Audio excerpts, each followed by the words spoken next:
Welcome to the Gay Buddhist Forum, where teachers from all schools of Buddhism offer their perspectives on the Dharma and its application in modern times, especially for LGBTQI audiences. These talks are offered freely to the world and made possible by appreciative listeners. If you would like to support our efforts to share the Dharma with underserved audiences, please visit gaybuddhist.org. There you can donate, find a list of upcoming speakers, or enjoy many hundreds of these recorded talks dating back to 1996.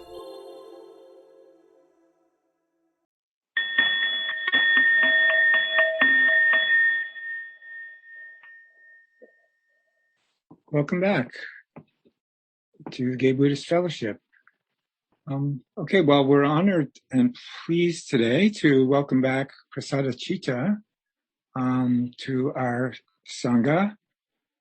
As an ordained member of the Triratna Buddhist Community, Prasadachitta teaches meditation, yoga, and Buddhism at the San Francisco Buddhist Center. His practice and teaching grows out of a valuing of friendship and community. He's interested in the Buddhist theories and poetic expressions that communicate links between lofty ideals and our ordinary life. He is also a photographer and filmmaker. Welcome, Prasadachitta. Thank you, Kath. It's nice to hear that bio repeated again and again through the years. I think I changed it a little at some point, but I recommend writing something like that down and having somebody repeat it to you now and then. I volunteer. So any of you who want to do that, Cass will help you with that. It reminds me of a practice I did. I have a certification in a type of mindfulness-based pain management that I went through.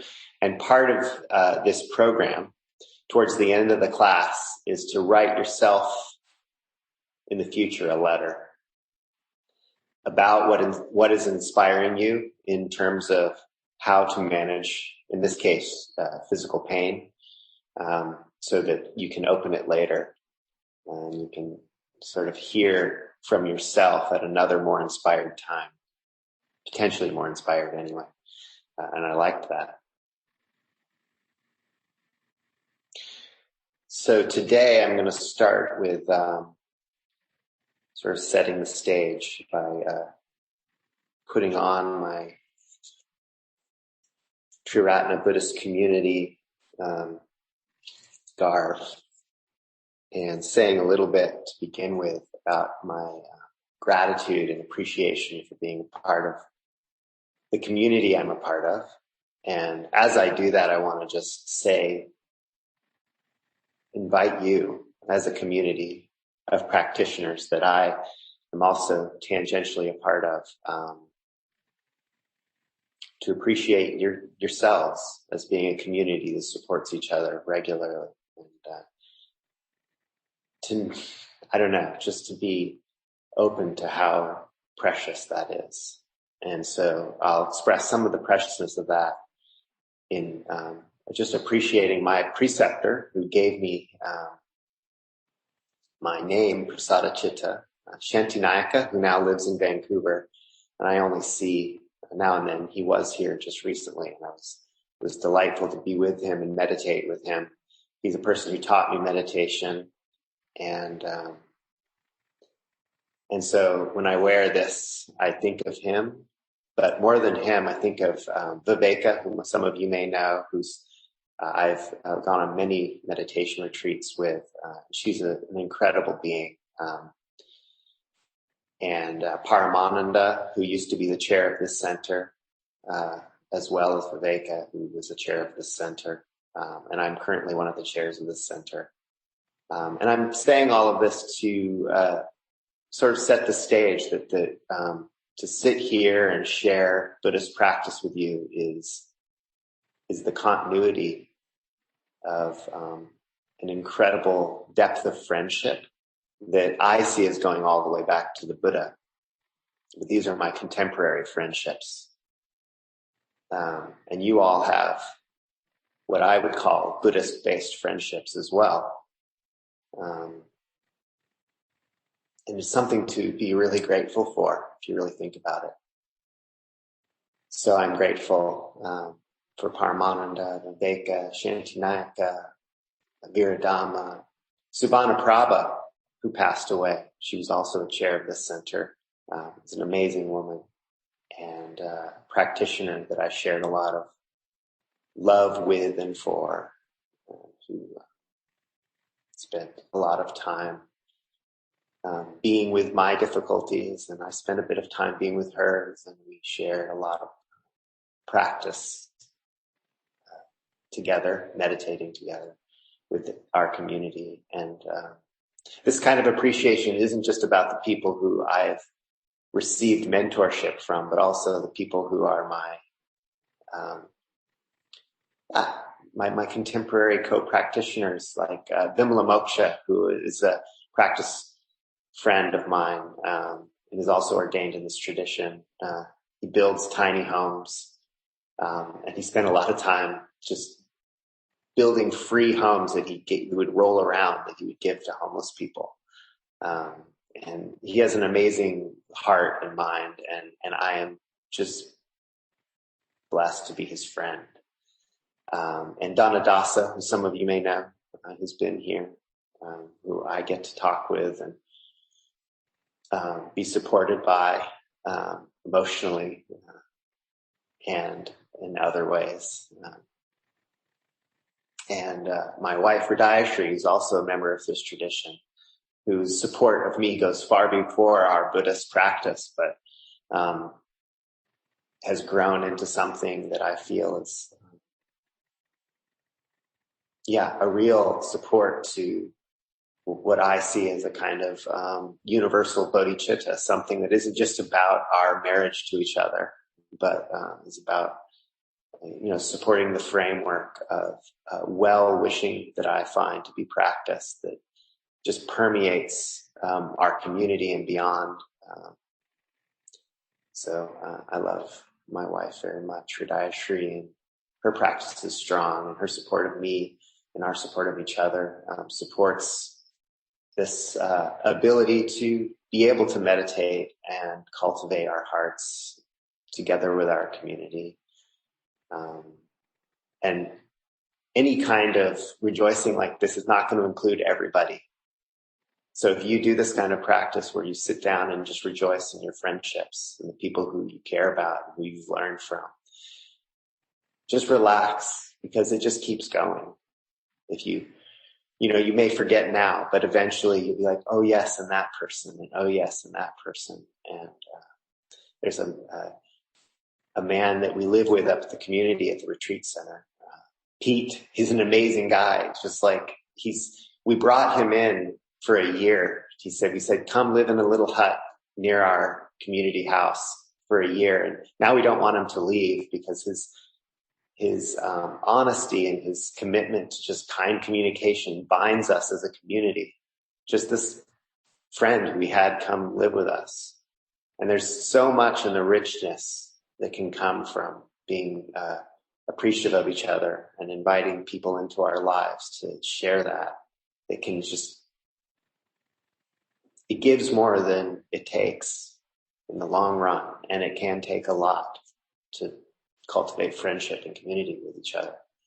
So that's the beginning of this talk, which is to say that's the context for any kind of Dharma sharing, is this network of friendships that, to me, does go back to the Buddha, and that is what it means.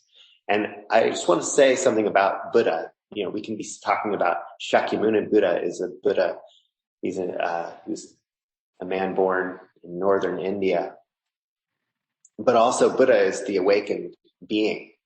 And there is this idea taught by our founding teacher, the Triratna founding teacher, Sangharakshita, who I should also mention in this rejoicing. And Sangharakshita had this teaching where he talked about, and I think he was interpreting some of the Buddhist, the Tibetan Buddhist lineage that he learned from.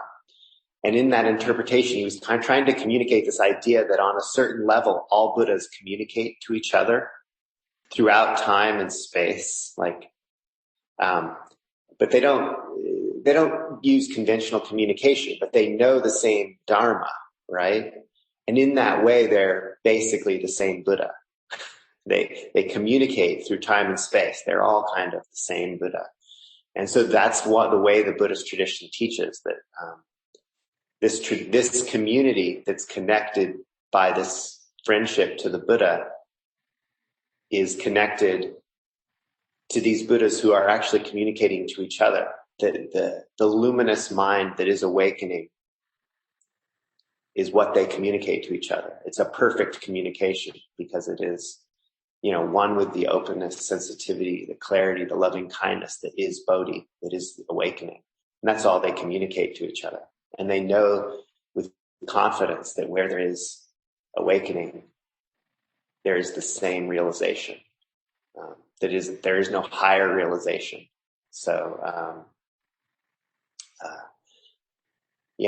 so that's sort of some of my sense of reverence and confidence is rooted in that my community and this community that I'm talking to now is under the influence, under the guidance of Bodhi, Buddha.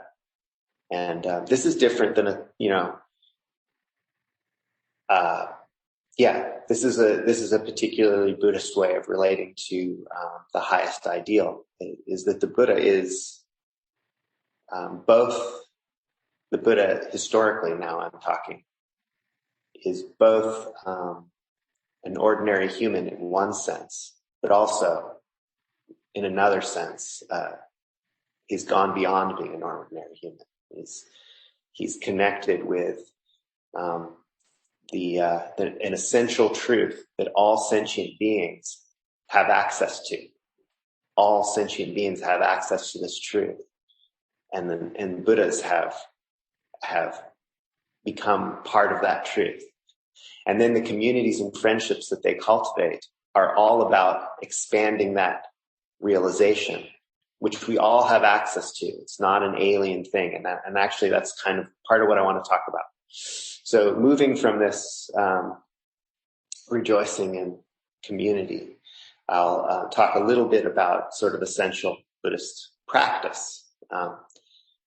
The first thing about Buddhist practice is that it's an expression of this realization.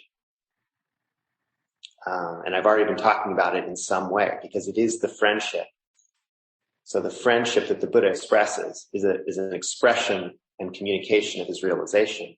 And it takes form in practices that help us realize this loving kindness, this clarity, this openness. The one traditional way of coming into contact with it is to have there's 4 reminders that come out of the Tibetan tradition. They're given like this. This is compiled by Viveka, one of my teachers, and it's part of a recitation we do on retreat. And the first reminder is that this human birth is precious. This human birth is precious. It's our opportunity to awaken. So the Buddha is reminding us, he's helping us, giving us something to remind us to just recognize the preciousness and rarity of our access to human consciousness, to sentient consciousness.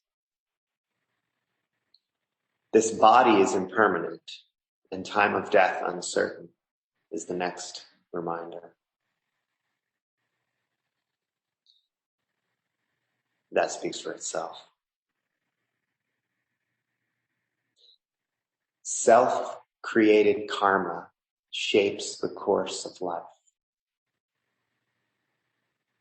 This is sometimes rendered, the cause and effect of karma shapes the course of life. And Viveka decided that it would be better to put self-created karma. And I'll say a little bit about karma. And it's one of these things, if you wanted to get scholastic, you could talk a lot about. But one of my teachers, Paramananda, said something like, and most of this is just from my memory, so I have to apologize to my teachers and mentors if I don't quote them correctly. But Paramananda said something like, when something is revealed to you, it is necessary for something else to be hidden from you. So when something is revealed to us, it is necessary for something else to be hidden from us. And that's the nature of our perception, right? Like, if you want to see around a corner, you go around the corner and you lose sight of something. And, that's the basic metaphor. And so a lot of, realization, a lot of meditation, etc., can be about realization, about finding something out about yourself or finding something out about the world that you weren't aware of. And what Paramananda is saying is that all realization, all revelation, not only shows us something, but also hides something, because that's the nature of how perception happens. It's always limited. And I'm talking about karma here. And I probably am not going to give something super satisfying about what karma is, but karma is acting out of this limited way of seeing.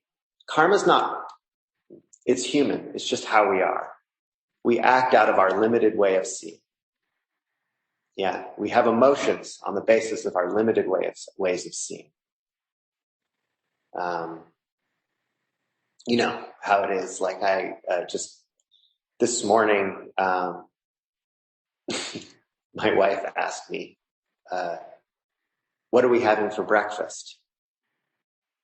And that's pretty innocuous, but actually I didn't really react great. At the moment, I had this event on my mind, for one, and I had a bunch of other things on my mind, and I don't know what we're having for breakfast. Why are you asking me?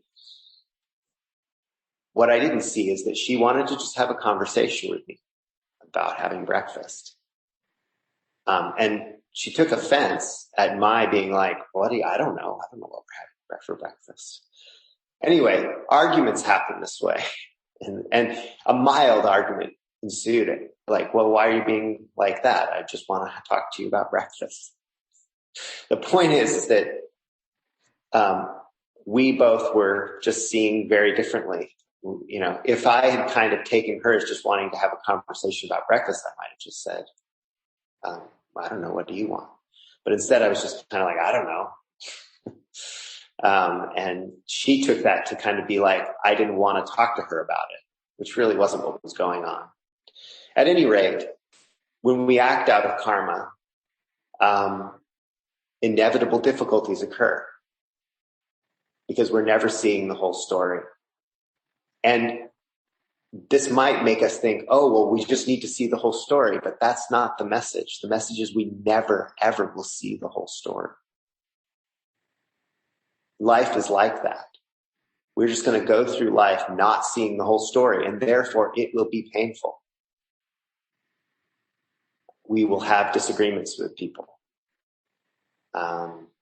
We will have disagreements with ourselves. We will disagree with ourselves because we've chosen to do something in the future that we don't end up doing.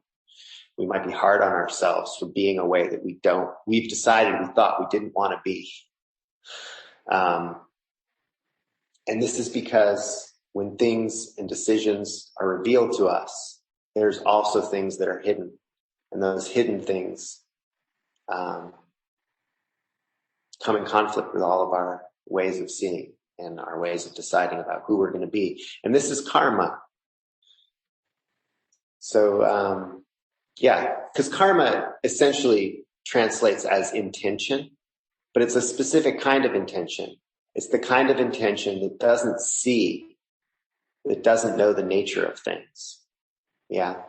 So it can be very skillful karma that acts in the world to be good for other people, but has expectations that aren't met. That you're trying to be a good person, a good friend to a friend, and then they don't appreciate that about you. They're you take them to be taking advantage of you. Well, you were doing a good thing, and then but you didn't see what was happening for your friend. You didn't realize that they might not appreciate you, and you were let down. So karma is like that. It doesn't mean, it's not a bad thing so much as it's a lack of understanding that the world is always partially opaque to us. The unexpected arises, other things have other intentions. So this self-created karma shapes the course of life.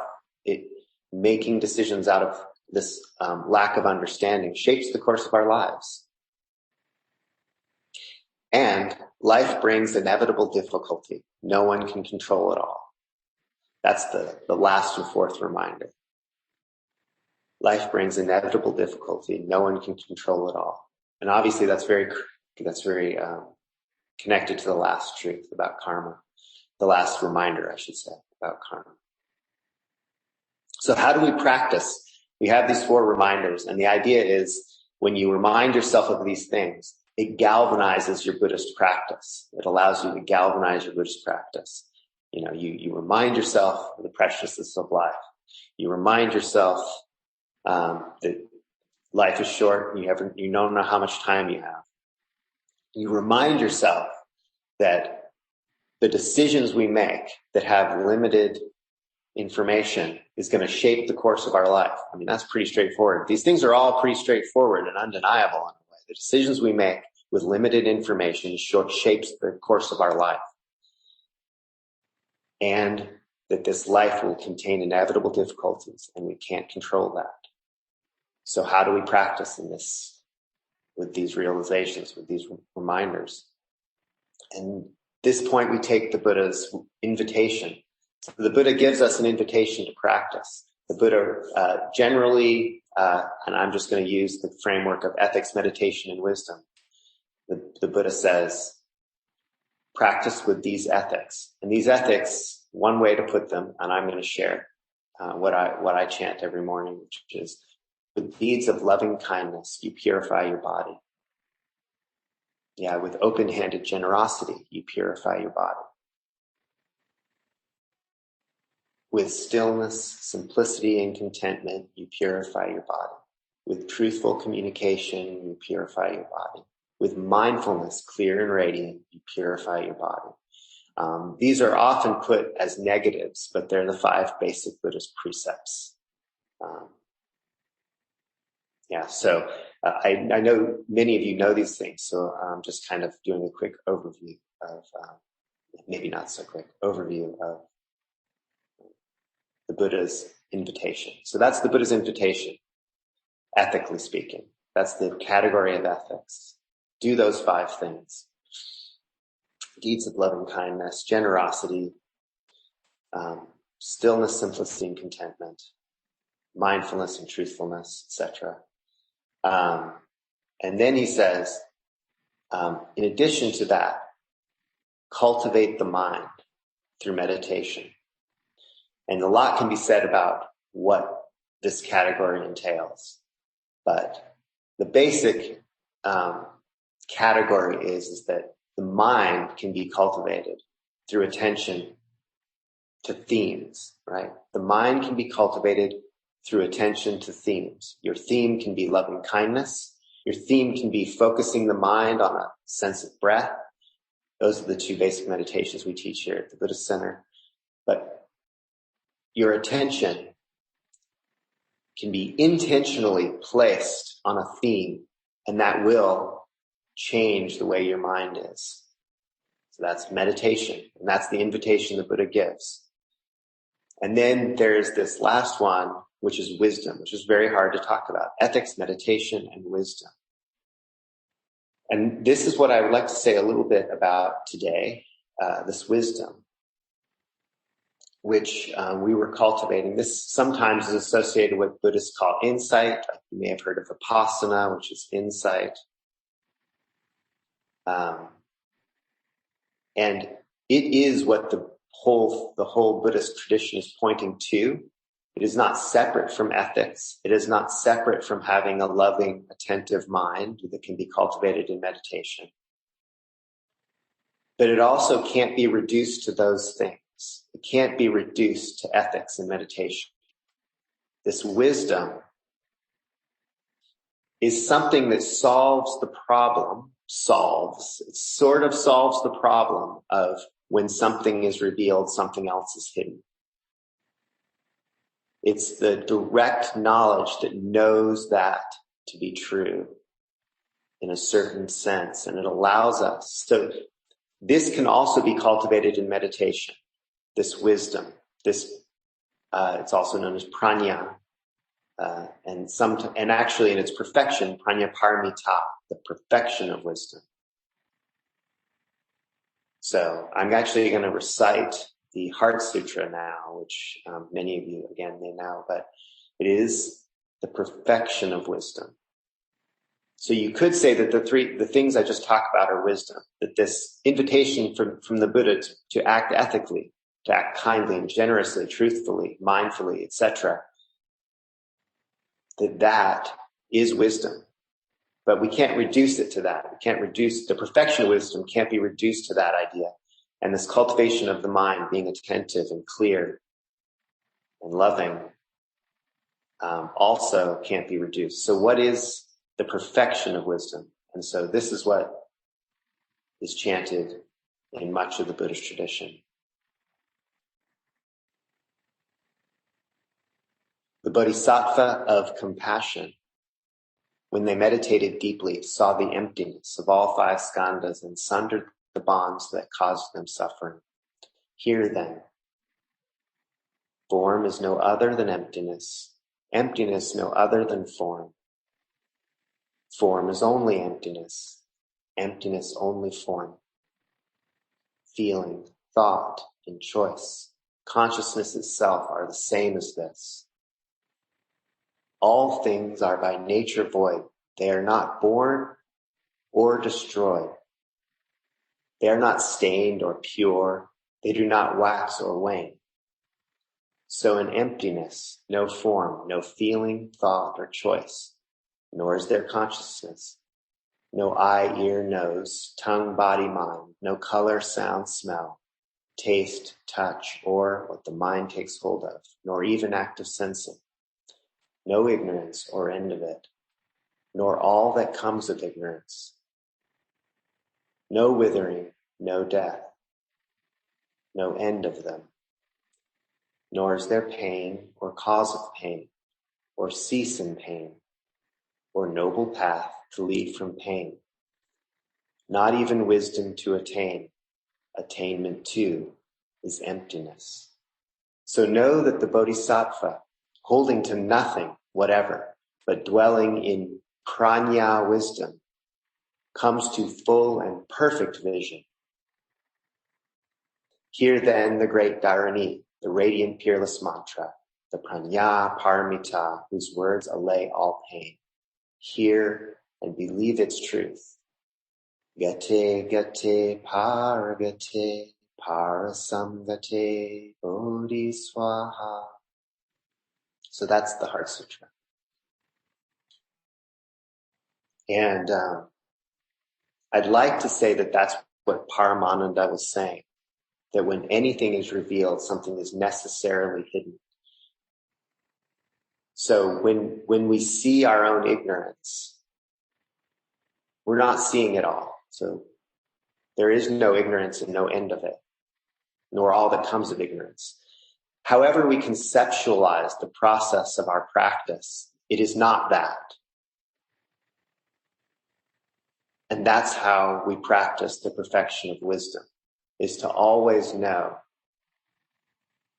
that things are always bigger than we conceive them to be.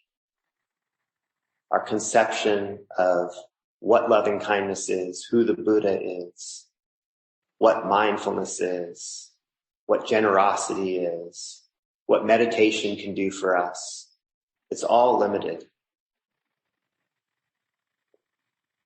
Yeah. And we can practice that way. And now I'm actually going to talk a little bit about how some of the tradition talks about practicing in that way. How do we practice if all of our practice is limited? And there is a part of the Tibetan tradition that has a term Mahamudra. We practice Mahamudra. And there's a lot of ways to translate this. And today, one of the things actually on retreat, Viveka asked us, she knows we all know what Mahamudra means. And so she asked us all, what do you think it means? We all had different ways of talking about it. Some people said it meant great gesture, which is probably the most literal translation. Great gesture. I came up with recently thinking about it. I'm not sure if I came up with this or somebody told me at some time. This is another reason why I have to be really grateful for the tradition I'm a part of, because I'm kind of a verbal learner and I forget who told me what, but like I've ingested a lot of teachings.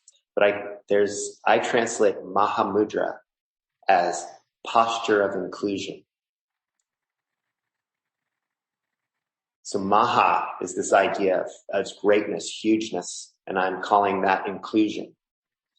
Because mudra is a word for gesture. So, often like the Buddha will be holding his hand up. That's a mudra, or just having your hands in your lap like this. You often see in the Zen tradition. This is a mudra. But the idea is that the mudra is actually everything. It's not just this body, which it's the way everything is placed at any given moment. That's the mudra of things. That's one way of looking at it. It's not just how you hold your hands. It's how the world is being held in mind at any given moment. Okay. So the mind, this isn't something we do. This notion of the perfection of wisdom is not to be done.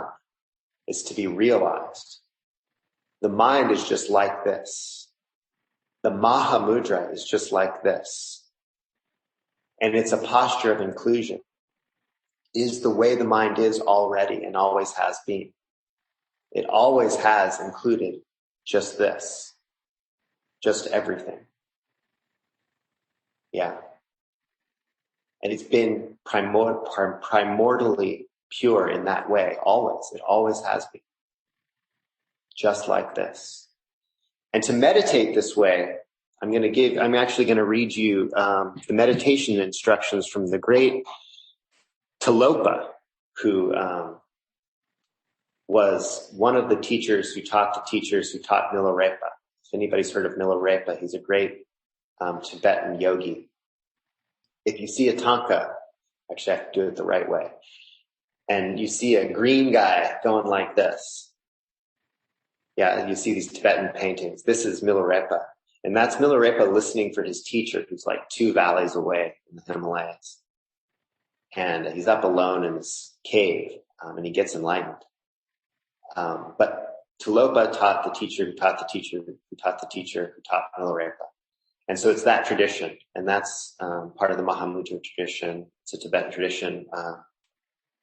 And Tilopa taught Naropa. And Naropa was a very well-renowned scholar in the Buddhist tradition in northern India at this large institute. This is the way the story goes. And he just couldn't get enlightened. He knew all of the Dharma. He knew all of it. He knew all about the Four Noble Truths, and he knew all about the technical mental states that were delineated in the lists and all the rest. He knew everything. And all of his knowledge was not getting him enlightened. And so he kind of went out and found this kind of he found this guy who was named Tilopa, who was he seemed a little crazy. And he was gutting fish by a river. And he went to him and he bowed down to him. He was trying to treat this guy like a master, because people had told him, you need to go to this guy Tilopa. And Tilopa just slapped him with a fish. So, and you will hear this story throughout the Zen tradition. There's other teachers who slap people with fish. It's a thing. But you can imagine, this great scholar just being dumbfounded. This is my rendition, but in the moment he gets hit by the fish, he loses all of his sense of who he is, and as this great this great scholar. And thus his teaching begins with Tilopa. And here's what Tilopa later, his meditation instructions are. I'm going to read a few things. The first one is something he says about the mind. And he says, Tilopa says, the mind is nearby. It is within you. You can look yourself. You can discover it yourself. Identify it yourself. And know it. And that is what you should do. So I'm going to say, in relation to this image or this archetypal story of Naropa, this scholar going to him, this is the kind of information he's getting. It's like, it's not to be found in thinking about it. You just know it. Know this. Look for yourself. And then Tilopa says, don't recall. Let go of what is past. Don't imagine. Let go of what may come. Don't think. Let go of what is happening now. Don't examine. Don't try to figure out anything. Don't control. Don't try to make anything happen. Rest, relax right now and rest. These are his instructions. So these are the kinds of instructions Milarepa was practicing a few generations later in his cave. And what do you do with instructions like that that tell you not to do anything? And I basically just want to say that you can meditate that way. It's a kind of, Viveka, one of my teachers, who many of you know, she likes to, one of her favorite things is to say rest and awareness. So it isn't just like it isn't a not doing anything at all, but it's also nothing in particular, except for recognizing the mind as alert, as luminous, no matter what's occurring in it. Wake up to this. There's nothing to be said about that. This isn't about attending your mind to your breath or opening your heart to loving kindness, all of which are great things to do. It's the perfection of wisdom, which is just rest in the mind's natural state, just like it is, however it is. And then, of course, you will practice. You will work with your suffering. You will make decisions. You will generate karma. But to the degree that you can rest in this natural state of awareness, to that degree, you'll be in contact with the Buddhas.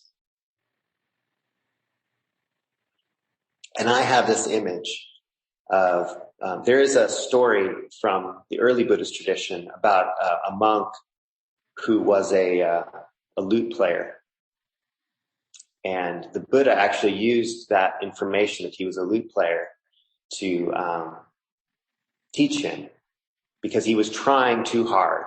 He was doing his walking meditation and doing his sitting. It was just really trying hard, and his feet were bleeding and he wasn't eating enough. And the Buddha came to him and he basically said, well, how is it when you used to play your lute? If the strings were too tight, how did it sound?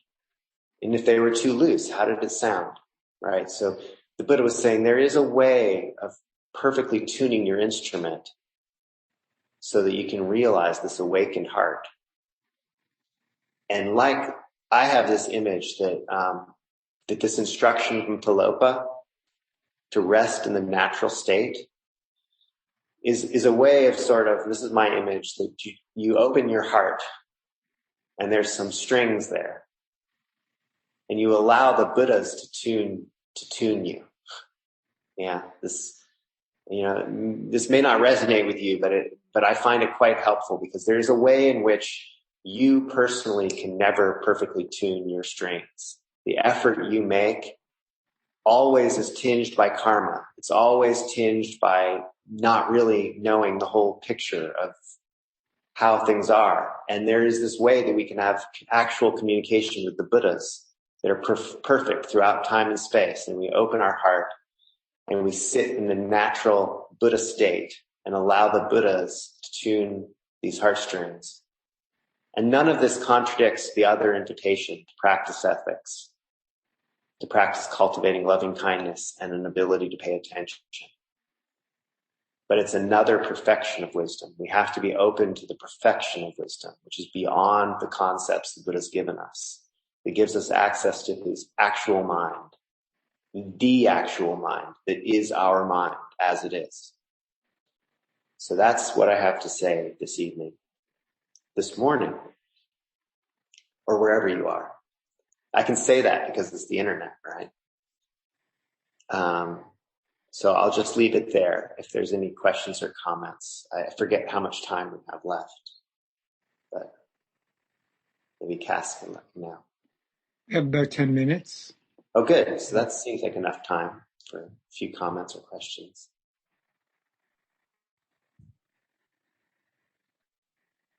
I have, well, there's so much. This is a very rich talk. Thank you very much. I mean, there's so much in there. First question would be if the rejoicing in friendships and people you know is an actual practice that you undertake, or is it, I mean, This you is set aside time for it? Yeah, it's actually, if you want to reduce it to the more bare bones practice, we call it mudita bhavana. Just like metta bhavana, where you cultivate loving kindness, it's the mudita bhavana. It's the cultivation of sympathetic joy, which is one of the Brahma Viharas, which are the sort of emotions that make up Bodhi, you might say. Does that make sense? Yes. Yeah. Wonderful. I also love the point that you make that perfection of wisdom is not something to be done; it's to be realized.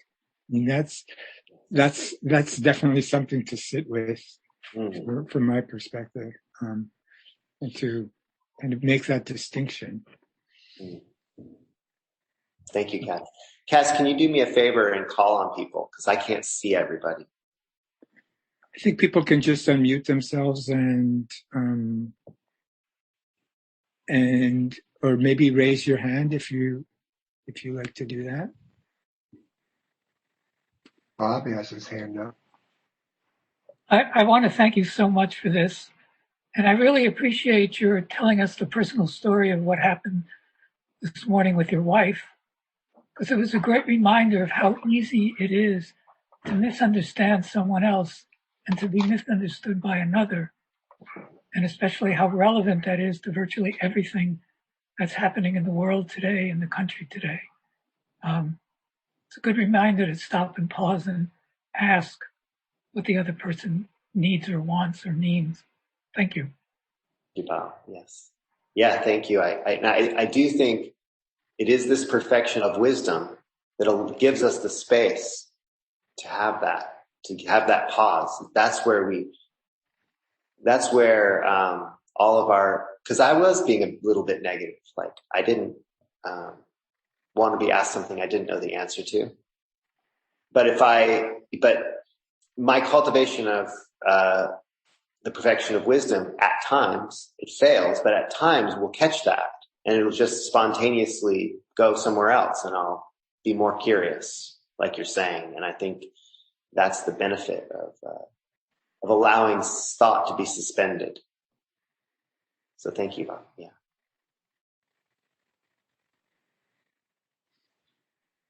Thank you, Prasadachitta, for a riveting talk. I really appreciate how you sort of turn things around, such as the precepts, and doing them in the positive.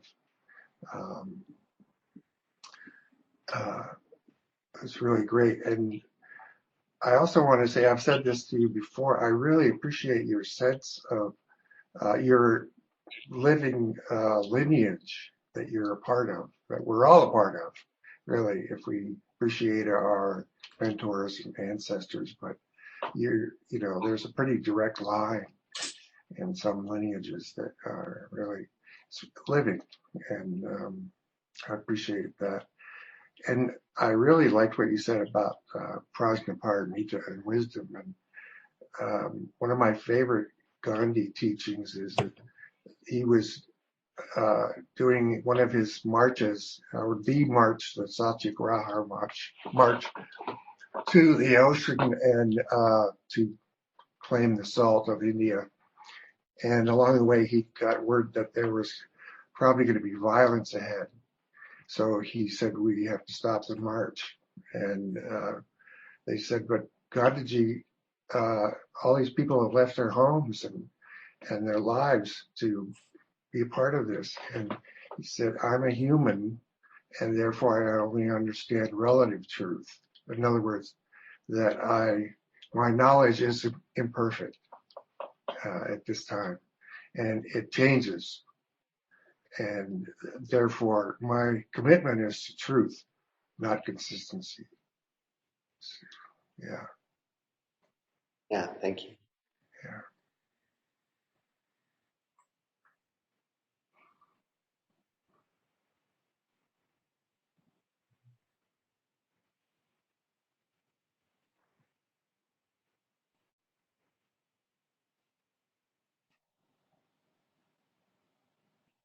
I could also say, since nobody else is talking, I really appreciate your definition of Mahamudra as the posture of inclusion. It adds light to it, the term, yeah. Yeah, you don't have to know everything. Mm-hmm. Yeah. Jack.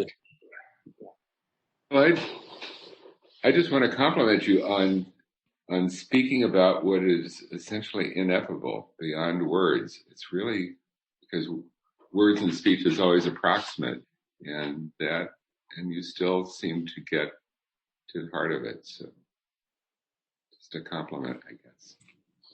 Thanks, Jeff.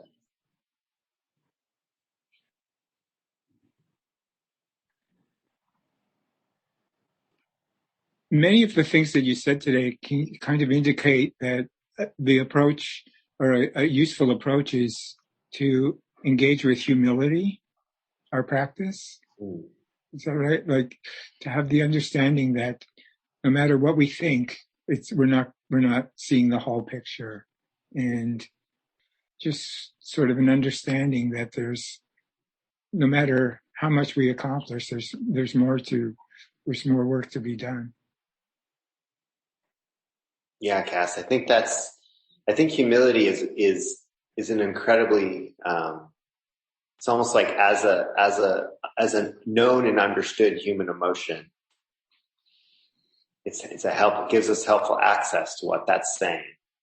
And I just want to say that traditionally the emotion is more than that, more than just being humble. In a sense, it also has this thing called Vajra pride, and that's traditionally taught in these traditions, and it transcends being humble, because one is also sort of energetically and vibrantly aware of the truth of things, not just humble. It's not just about not knowing.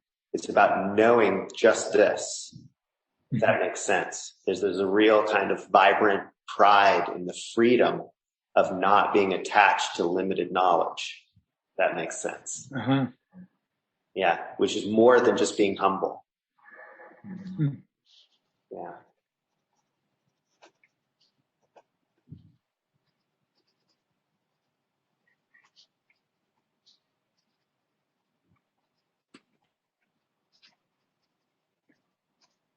I always think of jokes.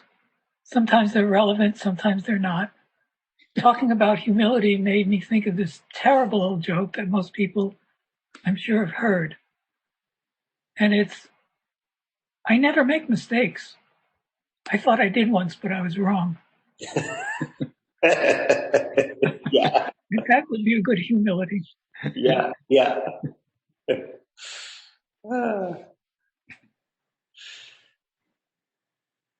You could turn it around and say, it seems like everything I say is wrong.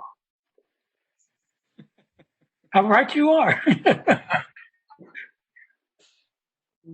One of the things that I got from what you kind of said a couple of times today that I've often thought about, but I don't know that I'd ever articulated in my mind with clarity, is all this lot about Buddhism is surrendering, being present to the moment, which in some ways can sound like it's a very passive activity. But the fact of the matter that in all that quiet and surrender, it needs to be very intentional if you're really refining that instrument of your being. And so I thank you for making that more clear to me. Thanks. That was really good, helpful. Yeah. The metaphor of the lute was great. Thanks, Michael. Good to see you.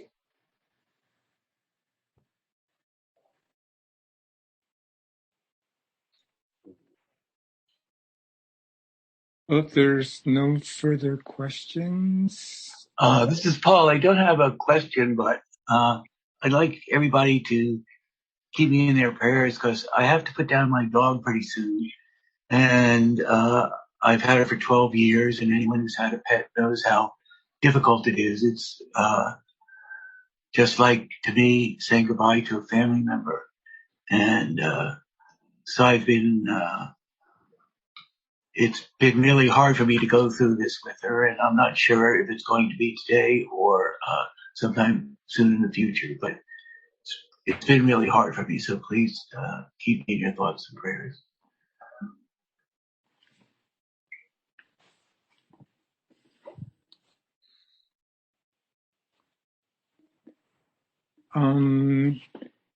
Announcements.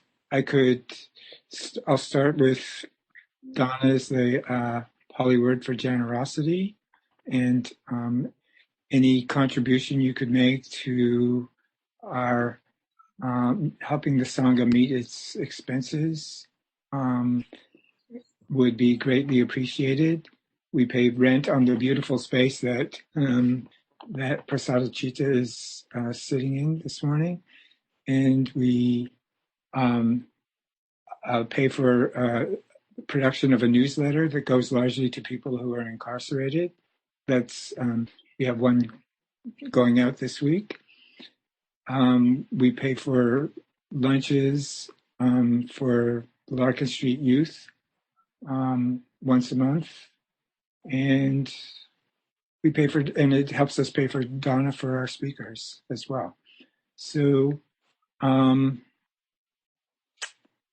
those are my announcements. We also meet on Wednesday at this same location. Like, login is the same at 7:30 on Wednesday evenings.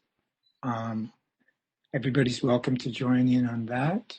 Next week will be an open discussion, and there won't be a Dharma speaker next week.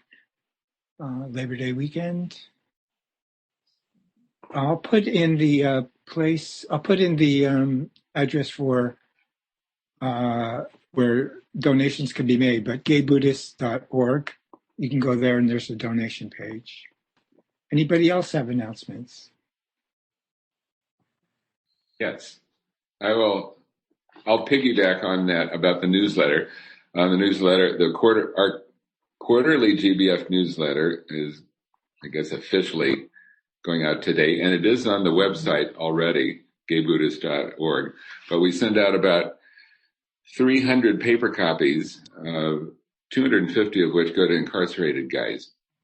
And there's at least a dozen people in GBF who contribute to producing this thing. So it's not an easy 15-minute slam dunk. And in terms of sending out those paper copies now, in the absence of our being able to do it all together at the Buddhist Center after the meeting, we five guys have volunteered to do the final stuffing and sealing and mailing of those newsletters. So I want to give a shout out to them. And to you five guys, you know who you probably are. I will be emailing you about when you can pick up your package and get it out to the world. So that's it. Thanks. Thanks, Jack. Okay, no further announcements? time for the dedication of merit. Prasadachitta, would you like to dedicate merit today, or we could? Sure. Okay, great. I only know how to do it the way I do it. Yes, please. May the merit gained in our acting thus go to the alleviation of the suffering of all beings, our personality throughout our existences, possessions, and merit in all three ways we give up without regard to ourselves for the benefit of all beings. Just as the earth and other elements are serviceable in many ways to the infinite number of beings inhabiting limitless space, so may we become that which maintains all beings, situated throughout space so long as all have not attained to peace. Wonderful, thank you. Thank you all. I really appreciate the opportunity. Thank you. Bye. And happy birthday to George Hubbard, our sound engineer. Happy birthday. Keeps adding to our library of almost 700 Dharma talks on our website. So thank you, George. Happy birthday. Happy birthday. Thank you for listening to the Gay Buddhist Forum. If you would like to hear several new talks per month and be notified of upcoming speakers so you can participate live, please subscribe to this podcast, like us on Facebook, and join our mailing list by visiting gaybuddhist.org.